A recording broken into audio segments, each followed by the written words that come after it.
hanti dhowraha guud ee qaranka Soomaaliland Siciid Salebaan Mire ayaa agab isboorti ku wareejiyay ururka la dagaalanka qabyaaladda ee loo soo gaabiyay ATO oo ka dhisan degmada Qorlugud oo ka tirsan gobolka Buuhoodle. Agabkan isboorti oo isugu jiray koob iyo bilado loogu talagalay in lagu dhiirigeliyo dhalinyarada ku dhaqan degmada Qorlugud iyo deegaanada hoos yimaada. munaasabad kooban oo loo qabtay wareejinta qalabkan isboorti ayaa waxa goobjoog ka ah hanti dhowraha guud ee qaranka, wasiir dowlaha wasaaradda xanaanada xoolaha, gudoomiyaha xisbiga kulmiye gobolka Togdheer iyo siyaasiyiin kale. ugu horreyn waxaa halkaasi ka hadlay mas'uuliyiinta ururka ATO oo hanti dhowraha guud ee qaranka Soomaaliland ku bogaadiyay dadaalka uu la garab taagan yahay dhiirigelinta dhalinyarada, iyagoo sidoo kalena ugu mahadnaqay qalabkan isboorti oo ugu deeqay. marka hore waxaan ka salaamayaa hanti dhowraha guud gudoomiyaha xisbiga kulmiye gobolka Togdheer, xildhibaanka wasiiradii hore, afhayeenka wasiirka madaxtooyada, wasiir dowlaha wasaaradda xanaanada xoolaha. waan salaamayaa marka labaad waxaan salaamayaa ururkayga ATO gudoomiyaha wahay labadaba waxaan ku salaamayaa salaanta islaamka assalaamu calaykum waraxmatullaahi wabarakaatuh. intaa ka bacdi horta koobkan maanta la guddoonsiiyey wuxuu ka mid yahay riyooyinkii inta badan aanu ku taamaynay haddaanu nahay ururka ATO. waan uga mahadnaqaynaa guddoonsiinta aynu guddoonsiiyeen.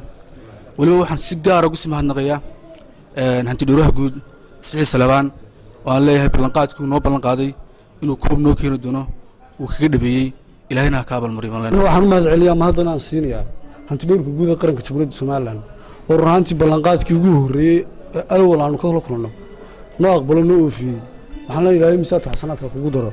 wasiir dowlaha wasaaradda xanaanada xoolaha, gudoomiyaha xisbiga kulmiye gobolka Togdheer iyo xubno isugu jiray siyaasiyiin iyo xildhibaano oo halkaasi ka hadlay ayaa u mahadnaqay hanti dhowraha guud ee qaranka Soomaaliland.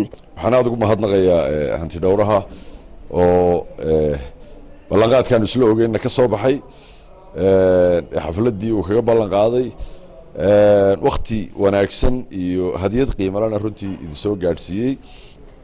hawshii ugu horeysay oo uu naga xil qaaday gudoomiyaha hanti dhowrka Siciid Salebaan. insha Allah wixii dambe ee aanu qaban karaynana waa ballan qaadaynaa, waxaanu qaban karaynina waa idin sheegaynaa. marka hore waxaan aad iyo aad ugu mahadnaqayaa gudoomiyaha hanti dhowrka qaranka Siciid Salebaan oo isagu hawshan qabanqaabadeeda iyo markuu arkay dee firfircoonida dhalinyarada iyo waxqabadkooda iyo markuu dareemay isu xil saaray inuu dhiirigelin u sameeyo dhalinyarada. aad iyo aad baan ugu mahadnaqayaa.